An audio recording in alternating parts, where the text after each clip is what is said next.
The Art of Adjusting. We'll be talking about cannabis claims. I'm Chantal Roberts, and I'm joined by Dr. Brenda Wells, who teaches risk management and insurance at East Carolina University. Brenda, thank you for being here. Thank you for having me. It's a pleasure. Thank you. Good. I'm so glad to see you again.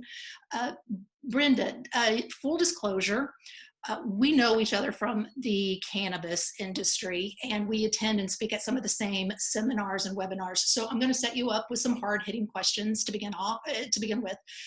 I have a big issue using the word cannabis for marijuana because it might create some confusion regarding insurance coverage.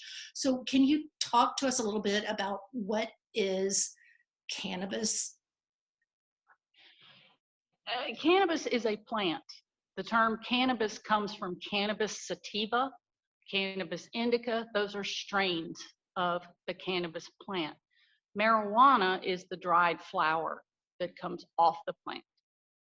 Okay, so I think part of the issue is that a lot of times in the insurance coverage policy language, they're talking about cannabis because I think we're afraid of using the word marijuana because of the history of it. But Right. if we're talking about words and definitions and the impacts that they have on insurance coverages, how is using the word cannabis instead of marijuana an impact on coverage? Well, cannabis to me would encompass the plants and everything around the plants, that the dried flower and everything from the plants. And but marijuana to me is just the dried flower. Just the flower itself. It's the dried flower that has been referenced in laws and as being illegal. Mm-hmm. So the cannabis industry prefers the term cannabis because it does have less of a negative connotation. Right. Yeah, I think we're of the generation, and maybe we're dating ourselves, I don't know, where we have Nancy Reagan saying, just say no to drugs, marijuana is the gateway drug and blah, blah, blah. And so, yeah, I'm totally going to date myself on Well, that. I'm the same age, and it's like, did she really think that teenagers in the 80s were going to be going, I want to be cool like Nancy? I know, right? Just say no. I mean, it was just, Yeah.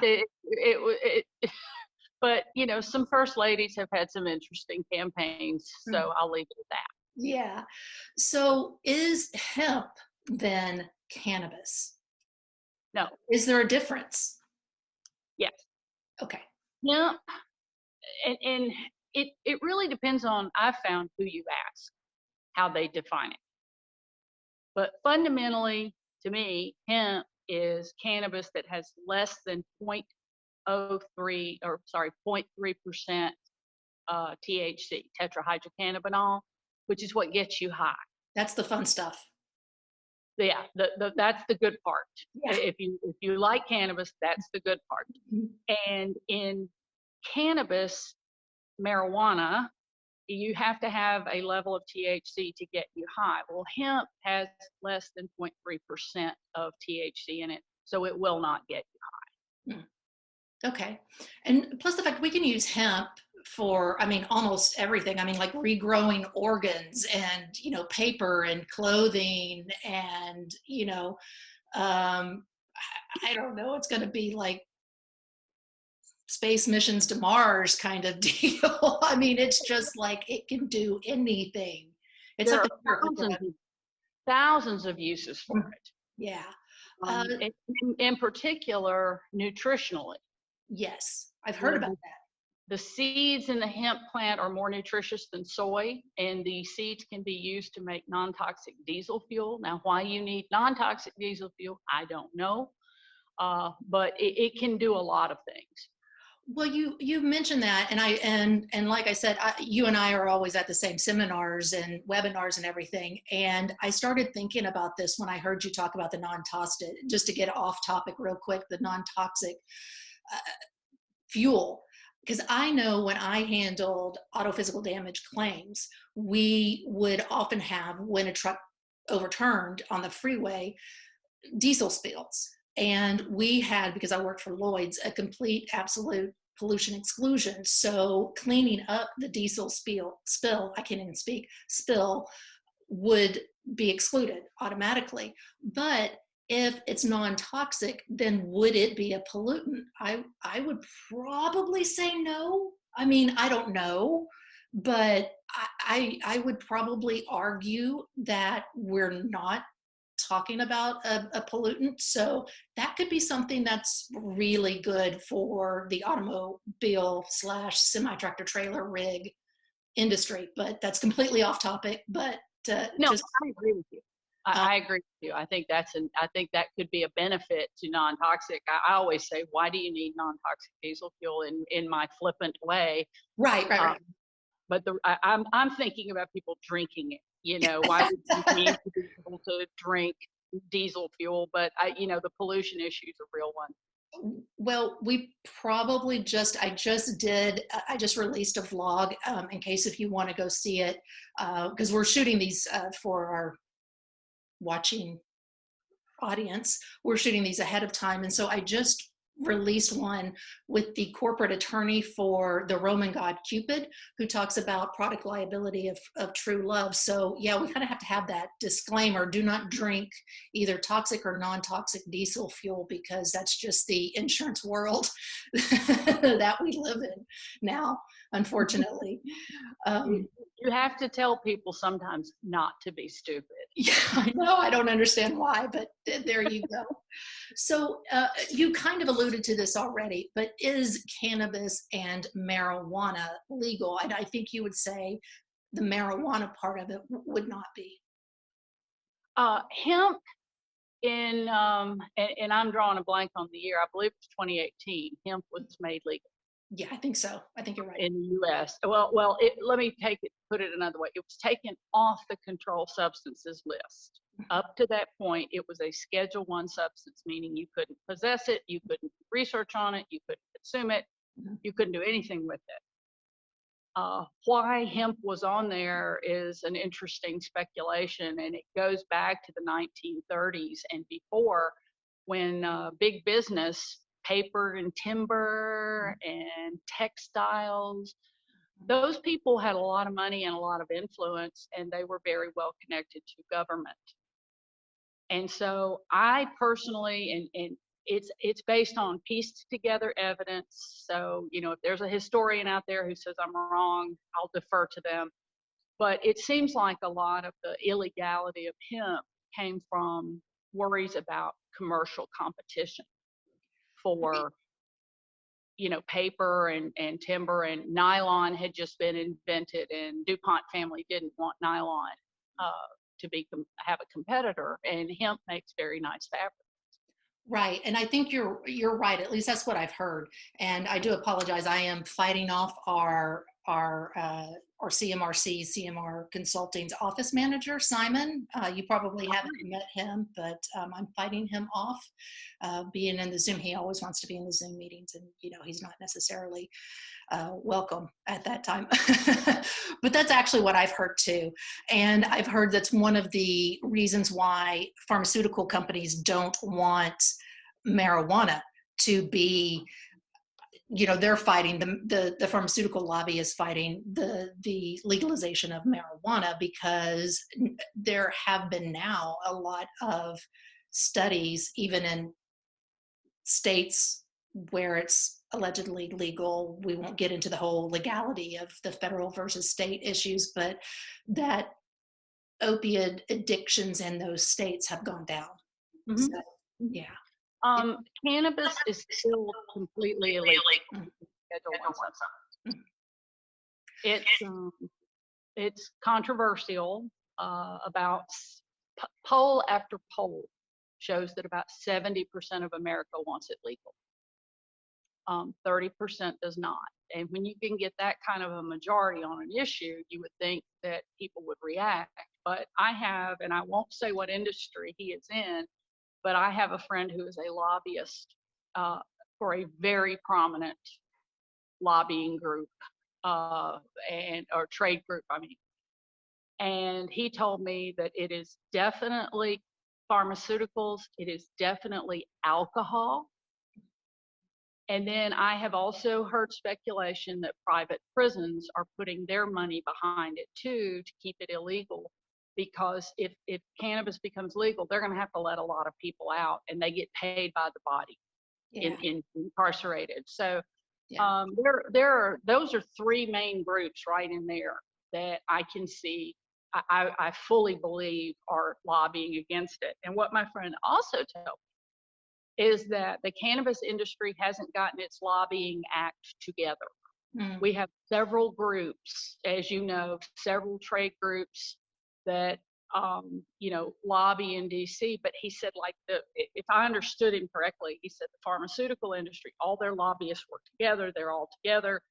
And the cannabis, they're scattered all over the place in Washington, D.C. They're not cohesive. And I'm not saying that individuals are causing problems. I'm just saying they haven't figured out a way to work together. That was something he said to me about 2 years ago. That may have changed. Yeah. Yeah. And it is true. I mean, the better cohesive you are, the more you can get things done. I mean, that just makes sense. To almost pool your money and to get something through, get a unified message going. Okay, so let me ask you, are there some risk and opportunities that cannabis presents for the risk management and insurance industry? Yeah. You're talking about something when it becomes legal, and I feel that it will. There's going to be an explosion of business. I mean, most cannabis type things have to be licensed. But, you can observe the states that are legalizing it and see how many people apply for a license and what kind of a fight there is to get a license. So that is a real issue that, when it comes, it's going to be a wave. It's going to be overwhelming.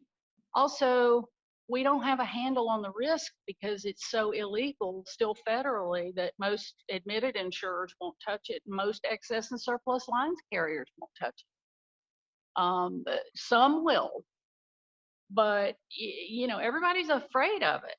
And I think with good reason, but I also think that the companies that are avoiding it are missing out on huge opportunity, because I feel like the cannabis industry is going to be loyal to the people that take care of them. Now, I might be wrong on that, but this is a very guarded, protected industry. They're not protected. They have to protect themselves. And they are very concerned about people turning their information over to the government, turning them in, reporting on their proprietary secrets.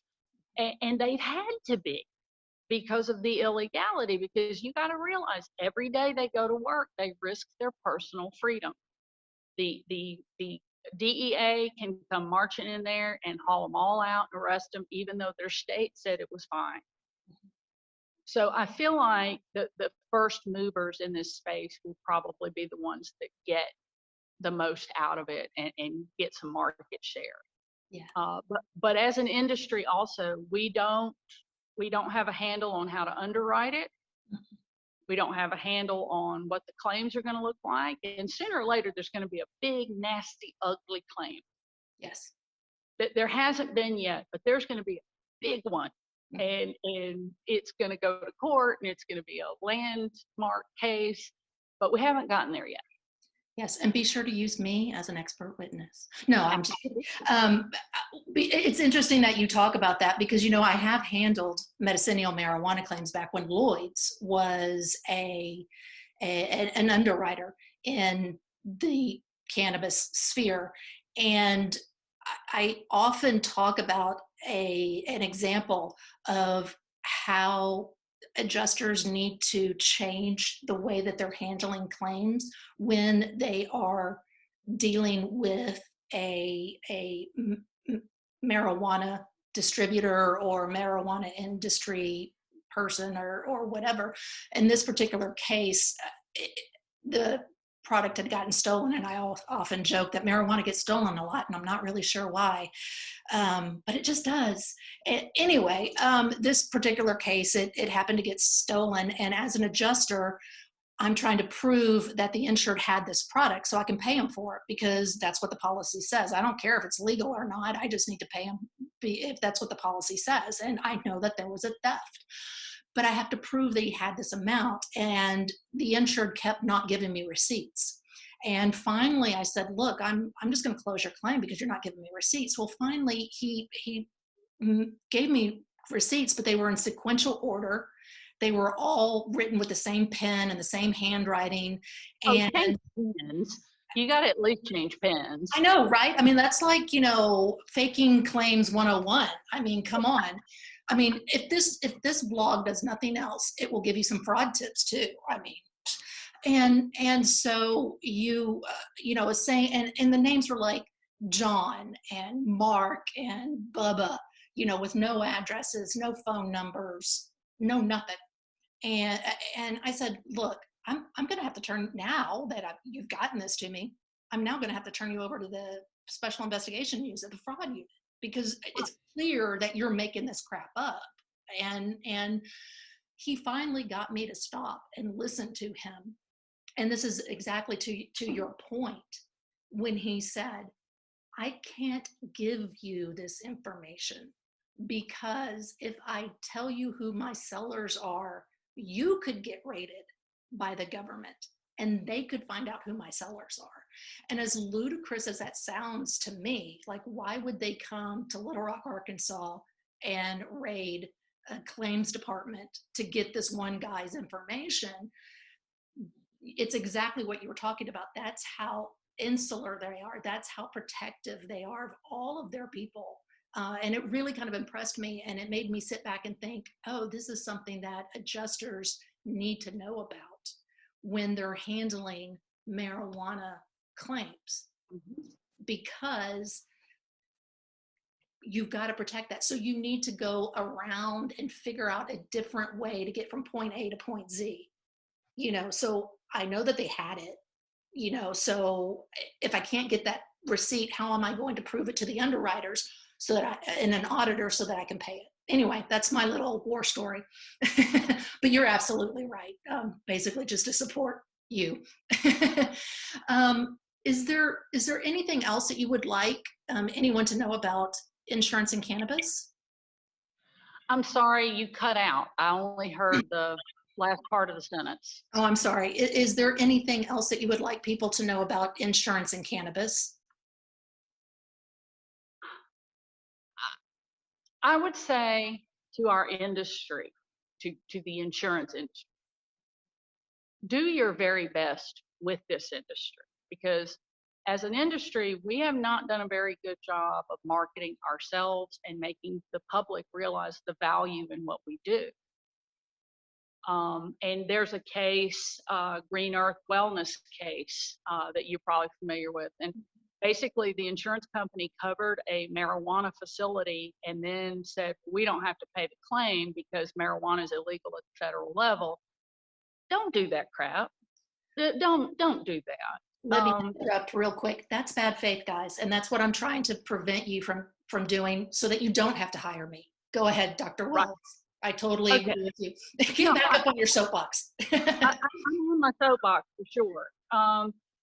We as an industry provide a valuable service. We are one of the pillars of the American economy, of the world economy. So take pride in that and do a good job with these people and make sure that they understand we're not the enemy.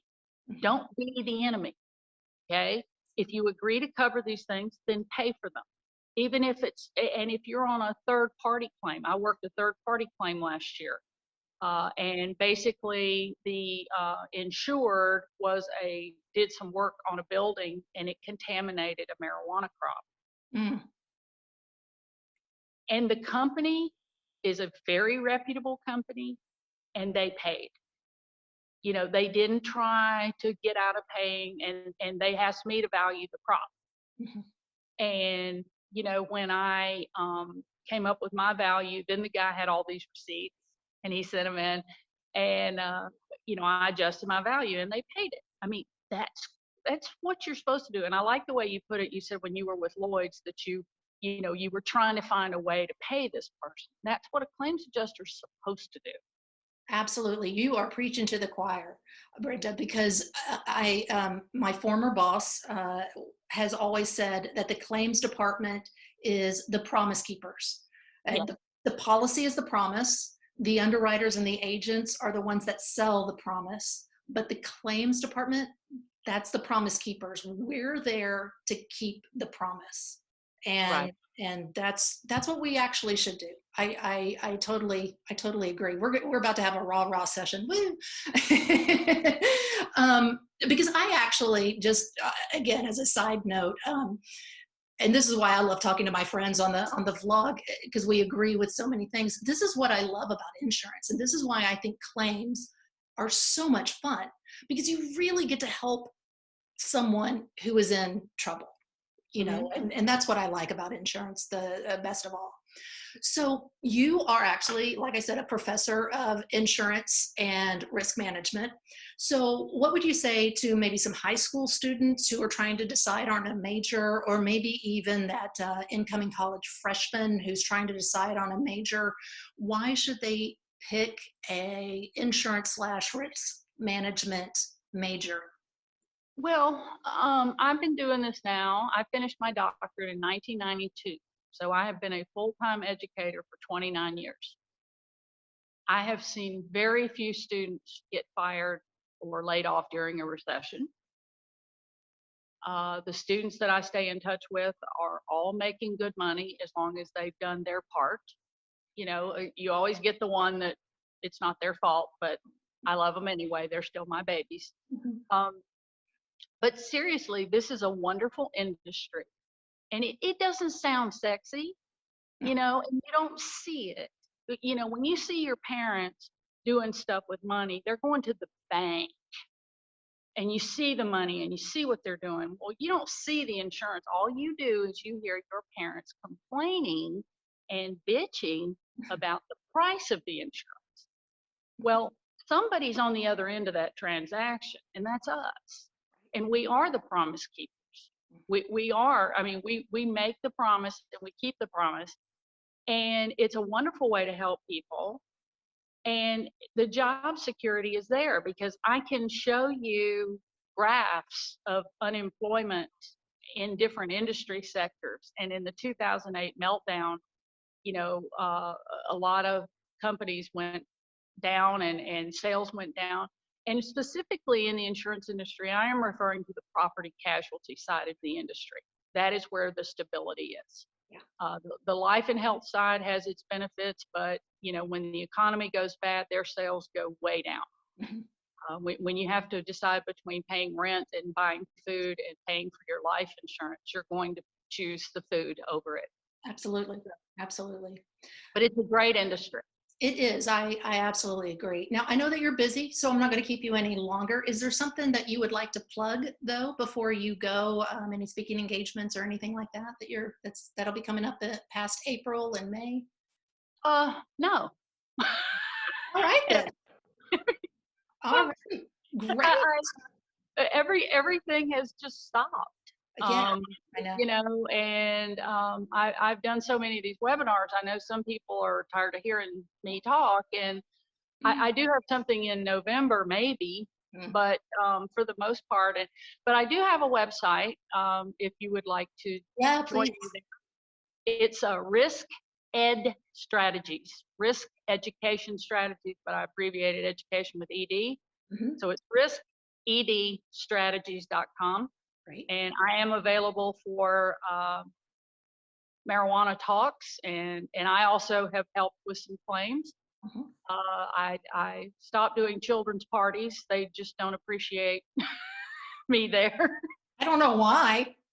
But free marijuana, they're fine.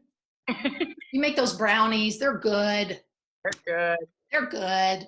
Thank you for the opportunity. Thank you for talking to us. We really do appreciate it. Today I spoke with Brenda Wells of East Carolina University about risk management and cannabis claims. Every insurer handles claims differently, but this being in the litigated world that we're in, see below for some legalese. The Art of Adjusting is a vlog to help lay people and adjusters alike understand a little bit more about the adjusting and claims experience. I hope you've enjoyed it. Thank you for listening.